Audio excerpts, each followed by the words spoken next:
بسم اللہ الرحمن الرحیم الحمد للہ رب العالمین والصلاة والسلام علی اشرف الانبیاء والمرسلین وعلی آلہ وصحبہ اجمعین اما بعد۔ اللہ تعالیٰ کے لطف و احسان اور رسول رحمت کی رحمت بے پایان کے طفیل درس علم و صرف کا آغاز ہو گیا، اور آج ہمارا درس نمبر 28 ہے، اور تاریخ 26 فروری 2025۔ کل ہم نے فعل امر حاضر کا پڑھا تھا، اور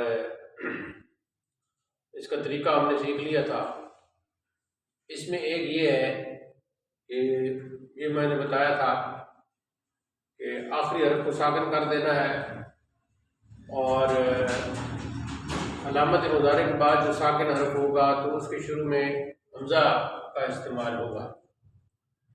تو اگر عین کلمہ مضموم ہوا تو حمزہ بھی مضموم ہوگا، عین کلمہ اگر مکسور ہوا تو حمزہ بھی مکسور ہوگا، اور عین کلمہ اگر مفتوح ہوا تو حمزہ مکسور ہوگا۔ تو پھر یہ بتایا تھا کہ اگر علامت مضارع ہٹانے کے بعد جو حرف ہے وہ اگر متحرک ہو تو پھر شروع میں حمزہ لگانے کی ضرورت ہی نہیں۔ جیسے ہم نے تیدو کی مثال پڑھی تھی، تو علامت مضارع تا کو جب ہم نے ہٹایا تو پھر عین مکسور، اور یہ پھر ادو رہ گیا تھا، اور دال کو ساکن کیا تو پھر اد ہو گیا۔ اس طرح اس میں ایک اور نقطہ جو ہے وہ یہ ہے کہ اگر علامت مضارع ہٹانے کے بعد آخری حرف کو جب آپ ساکن کرتے ہیں تو اس میں اگر حروف علت میں سے کوئی ہو تو وہ گر جائے گا، ٹھیک ہے جی۔ اور جیسا کہ آگے بہت سارے اسی کے آ جائیں گے، وہ فعل امر میں گر جاتا ہے۔ اس کے بعد کل فعل امر غائب اور فعل امر متکلم کی بھی بات ہوئی تھی۔ تو اب اس میں یہ ہے کہ جیسا کہ میں نے کہا تھا کہ حقیقت میں تو فعل امر حاضر ہی ہوتا ہے، کیونکہ مخاطب کوئی کسی بات کا حکم دیا جا رہا ہوتا ہے، یا التماس کی جا رہی ہوتی ہے، یا کوئی خواہش کا اظہار یا فرمائش کی جا رہی ہوتی ہے۔ اللہ تعالیٰ کی بارگاہ میں جب دعا کی جا رہی ہوتی ہے تو وہاں بھی فعل امر استعمال ہوتا ہے، لیکن وہ فعل امر کا معنی دعا ہوتا ہے۔ یا اللہ تو میرے حال پہ رحم فرما، بیماروں کو شفا دے، اور مجھے علم کی دولت سے مالا مال کر۔ اس طرح وہ جو ہے وہاں فعل امر بھی استعمال ہو رہا ہے، لیکن وہ فعل امر جو ہے نا وہ دعا کے معنی میں، پکار کے معنی میں آ رہا ہے، اللہ کو پکارنے کے معنی میں۔ فعل امر غائب،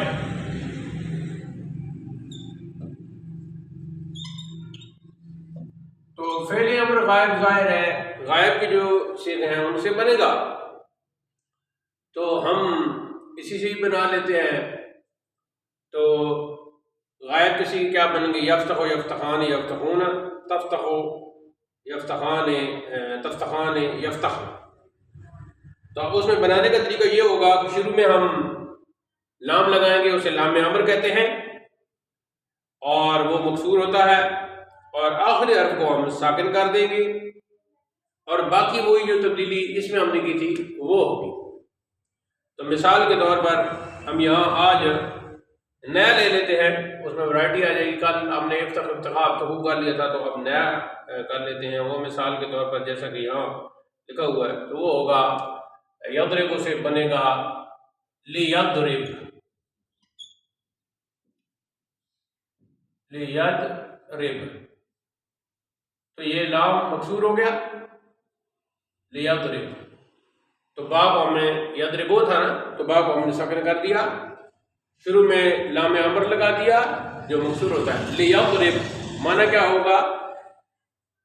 اسے مارنا چاہیے، اسے مارنا چاہیے، یا دوسرا انداز ہوگا کہ چاہیے کہ وہ مارے، اسے مارنا چاہیے، یا یعنی وہ ایک مرد، وہ ایک مذکر مارے، یا اسے چاہیے کہ مارے۔ تو چاہیے کا اس میں وہ آ جائے گا۔ تو یہ جب چاہیے کا آ رہا ہوگا تو یہ گویا ایک امر کی ہوگی ہے۔ دوسرا لیضربا، اسی طرح ہی ان دونوں کو چاہیے، اور تیسرا لیضربو، ان سب کو چاہیے۔ آگے جی مؤنث کی شروع ہو جائیں گے، لتضرب اور لتضربا، اور جمع وہ جو آئے گا تو ظاہر ہے وہ بنے گا لیضربن، اس میں تو وہ نون موجود رہے گا، لیضربن۔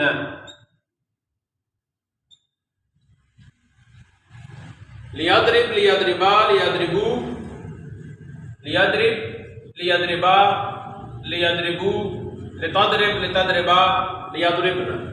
چاہیے کہ وہ مارے، چاہیے کہ وہ دو مارے، چاہیے کہ وہ سب مارے، چاہیے کہ وہ ایک مؤنث مارے، چاہیے کہ وہ دو مؤنث مارے، چاہیے کہ وہ سب مؤنث مارے۔ تو یہ یا اسے مارنا چاہیے، اس طرح بھی ترجمہ ہو سکے گا۔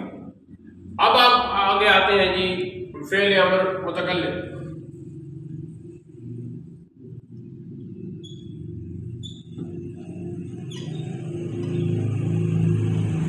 تو ظاہر ہے یہ متکلم کے سیغے سے بنے گا، تو اس میں بھی یہی کر لیتے ہیں۔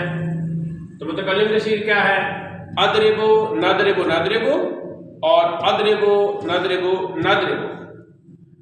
تو یہ بھی ایسی ہوگا کہ شروع میں لام امر لگ جائے گا اور آخری حرف کو ساکن کر دیا جائے گا، تو یہ بنے گا جی لے اضرب، مجھے مارنا چاہیے، یا چاہیے کہ میں ماروں، دونوں معنی ہو جائیں گے۔ لنضرب، چاہیے کہ ہم دو ماریں، اور لنضرب، چاہیے کہ ہم سب ماریں۔ تو یہ تو ہو گئے مذکر کے، اور مؤنث کسی طرح سے ہوں گے لنضرب، لنضرب، لنضرب۔ تو یہ حقیقت میں تو وہ فعل امر حاضری ہے، لیکن یہاں فعل امر غائب کی ضرورت ہو تو وہ اس طرح ہوگا، اور جہاں فعل امر متکلم کی ضرورت ہو تو وہ اس طرح لے گا۔ تو شروع میں کیا ہوا ہے؟ شروع میں لام امر ہے، لام امر، اور آخری حرف جو ہے وہ ساکن ہو گیا۔ اب جو فعل امر حاضر یہ معروف ہے نا، تو فعل امر حاضر مجہول بنانا ہو، فعل امر غائب مجہول بنانا ہو، فعل امر متکلم مجہول بنانا ہو، تو وہ فعل مضارع مجہول سے بن جائے گا، ٹھیک ہے؟ تو وہ اسی طریقے سے مثلا لتضرب، چاہیے کہ تو مارا جائے، لتضرب یہ پہلا صیغہ بن جائے گا فعل امر حاضر مجہول کا۔ لتضرب، وہاں لام لگے گا نا، تو وہ جو مضارع کا صیغہ ہوگا اسی پر لام لگا کے لتضرب، چاہیے کہ تو مارا جائے، لتضربا، چاہیے کہ تم دونوں مارے جاؤ، ٹھیک ہے؟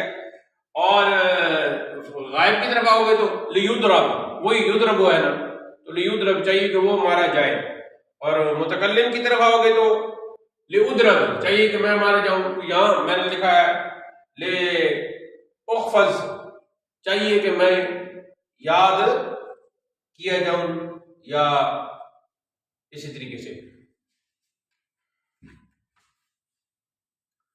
جملوں میں استعمال جو یہاں میں نے پڑھا ہے، جملوں میں استعمال کیا مختلف جملے جو ہیں، جب آپ لکھیں گے تو پھر یہ سارے یاد کرنے گے۔ مثلا اکتب یا باسم، اے باسم لکھ، اسمعا کلامی، دونوں میری گفتگو سنو، انصروا اخوانکم، اپنے بھائیوں کی مدد کرو، اجلسی ہنا ساکتتن، یہاں خاموشی سے بیٹھو، قلنا شیئا، کچھ کہو، اعبدوا ربکم، اپنے رب کی عبادت کرو، انظر الی الجدار، دیوار کی طرف دیکھو، کلوا مما فی الارض، جو کچھ زمین میں ہے اس میں سے کھاؤ،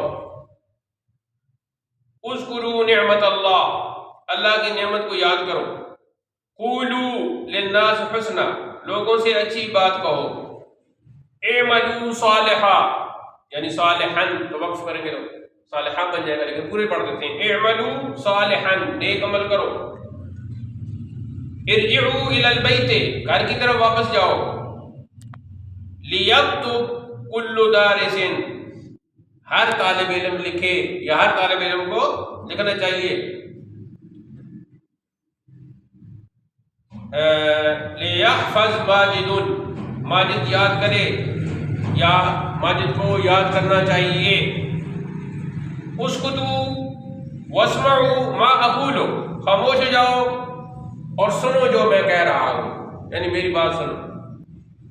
لتجلس کل طالبۃ فی مکانہا، ہر طالبہ اپنی جگہ پر بیٹھے یا ہر طالبہ کو اپنی جگہ پر بیٹھنا چاہیے. لیفتح باب المدرسۃ، سکول کا دروازہ کھولا جانا چاہیے. احفظ الدرس، مجھے سبق یاد کرنا چاہیے. من اراد ان یخرج فلیخرج، جو باہر جانا چاہتا ہے چلا جائے. تو فلیخرج، اس میں فا کا جب استعمال ہوتا ہے تو پھر لام ساکن ہو جاتا ہے اور فا کے اوپر زبر آتی ہے فل، ویسے ہے وہی لیخرج. من اراد وہ ہو گیا. لنسمع، اب ظاہر ہے یہ لنسمع عین ساکن ہے تو آگے ملانے کے لیے زیر لگانے کے لیے. لنسمع الاذان بادب، ہمیں چاہیے کہ ادب سے اذان سنیں، ہمیں ادب سے اذان سننی چاہیے. تو اس طرح یہ جب آپ لکھیں گے تو یہ جملے لکھ بھی لیں گے اور اس وقت یاد بھی کر لیں گے، بغیر اس طرف نظر کی ہوئی ہے کہ ان میں کون سی صیغہ استعمال ہوا ہے، کون سے کلمات استعمال ہوئے ہیں. یہ جملے جو مثالوں میں استعمال ہوئی ہیں صیغوں کی پہچان کے لیے، یہ زبانی یاد کرنے ہیں تاکہ آگے جا کر جب ہم علم نام میں داخل ہوں تو اس وقت ہمارے پاس جملوں کا ایک ذخیرہ ہو، الفاظ و کلمات کا ایک ذخیرہ ہو. تو اگر اس سے بنائیں مثلا افتح افتحا، افتحو افتحی افتحا افتحنا، تو یہاں کیا بنے گا؟ لیفتح لیفتحا لیفتحو لتفتح لتفتحا لیفتحنا لیفتح لنفتح لنفتح لیفتح لنفتح لنفتح. اور اگر تنصرو کو سامنے رکھے تو انصر انصرا انصرو انصری انصرا انصرنا، یہاں بھی یہاں سانس نکال لینا چاہیے، پہلے تین مذکر کے اور پھر تین مؤنث کے.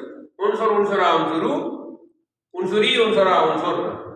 لینصر لینصرا لینصرو لتنصر لتنصرا لینصرنا. لینصر لننصر لننصر لینصر لننصر لننصر. تو اس طرح یہ سارے صیغے وہ ہو گئے. آج میرا ارادہ تھا کہ فعل نائب بھی پڑھ لیں، لیکن میرے خیال میں اتنا سبق کافی ہے، تو کچھ ذہنی طور پر بھی وہ اس طرح ہے. تو کل انشاءاللہ اللہ تعالیٰ کی طرف سے خیر ہو اور اگلا جو درس ہمارا ہوگا اس میں پھر فعل نائب ہم پڑھیں گے. تو یہاں اگر آپ کے ذہن میں کوئی سوال پیدا ہوتا ہے تو وہ آپ کر سکتے ہیں. مثلا اب وہ ہے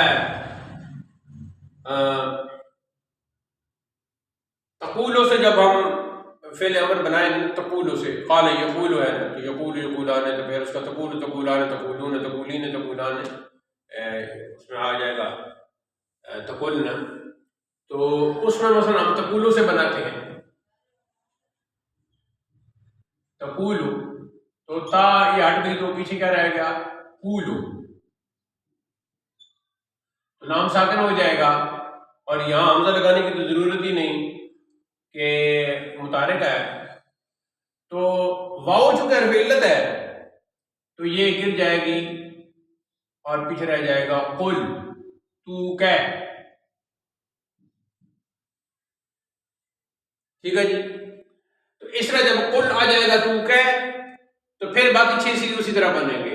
لیکن جب 6 سیغے جب بنیں گے تو قل کے بعد واو اصل پھر جو ہے باقی سیغوں میں وہ لوٹا دیں گے اور یوں بنے گا قل قولا قولو. جیسے کہ ہم نے یہ قرآن کی مثال پڑھی قولوا للناس حسنا، لوگوں سے اچھی بات کرو. قولی قولا قلنا. کیونکہ آخری سیغہ بنانے کے لیے وہی پہلا سیغہ ساتھ نون کا اضافہ کرنا ہے، کل. ادھر کیا ہو جائے گا؟ لیکل، آگے پھر وہ واو آ جائے گا، لیکولا، لیکولو، یہاں لتقل، لتقولا، لیکل،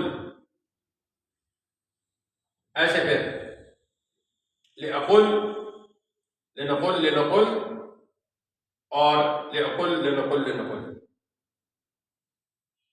تو اس میں یہ پہلا سیغے کی یہ صورتحال ہوگی. اب اگر یہاں یہ سوال پیدا ہوتا ہے کہ پہلے سیغے میں تو واو کو ختم کیا گیا تو دوسری سیغوں میں رکھا گیا، تو اس کا جو مختصر جواب ہے وہ یہی ہے کہ اہل زبان ایسے کرتے ہیں. تو ہم نے قواعد بھی جو بنائے ہیں، جن قواعد پر ہم چل رہے ہیں، گرامر جو بھی ہوتی ہے، تو وہ اہل زبان کے کو سن کر یہ سامنے رکھے جاتے ہیں، مثالیں سامنے رکھی جاتی ہیں اور اسی کے مطابق پھر قواعد بنائے جاتے ہیں. لیکن بعض قواعد ایسے ہوتے ہیں کہ انہیں قواعد کلیہ نہیں کہا جا سکتا. قواعد کلیہ وہ ہوتے ہیں جو بالکل کلی طور پر مکمل طور پر اے ٹو زیڈ وہ اپلائی ہوتے ہیں، لیکن کچھ قواعد تو ہوتے ہیں لیکن کلی طور پر وہ اپلائی نہیں ہوتے. اس کی تفصیل آگے آ جائے گی. بہت ساری ایسی باتیں ہیں کہ جو یہاں ہم مختصر کر دیتے ہیں لیکن ان کی تفصیل دیگر علوم سے جڑی ہوتی ہے. کسی کی تفصیل علم منطق میں ہوگی، علم فلسفہ میں ہوگی، کسی کی علم نحو میں ہوگی، کسی کی علم بلاغت معانی بیان بدیع میں ہوگی، کسی کی علم نحو، کسی کی علم اصول فقہ میں ہوگی، کسی کی علم فقہ میں ہوگی، کسی کی علم حدیث میں ہوگی، کسی کی علم اصول حدیث میں ہوگی، کسی کی علم تفسیر میں ہوگی، کسی کی علم اصول تفسیر میں ہوگی، کسی کی علم الفرائض میں ہوگی، کسی کی تفصیل تاریخ میں ہوگی، کسی کی تفصیل عربی ادب میں ہوگی، کسی کی تفصیل علم اللغہ میں ہوگی، کسی کی تفصیل فقہ اللغہ میں ہوگی. فقہ اللغہ بھی ایک پورا علم ہے. اور فروق اللغویہ، اس میں جو ہے نا الفروق اللغویہ، لغویہ، تو وہ سارے اس میں بیان ہوتے ہیں. تو جہاں کہیں کوئی آپ کے ذہن میں ایسی بات آ جائے کہ مجھے اس کی مزید کوئی وضاحت کی ضرورت ہے تو اس میں پریشان ہونے کی ضرورت نہیں ہوتی، تو آگے جا کے خود بخود یہ ساری وضاحتیں ہو جائیں گی. آج کا درس تکمیل آشنا ہوا. وصلی اللہ تعالی علی حبیبی سیدنا و شفیعنا و مأوانا و مرجعنا و قدوتنا و مولانا محمد وعلی آلہ وصحبہ اجمعین. وآخر دعوانا ان الحمد للہ رب العالمین.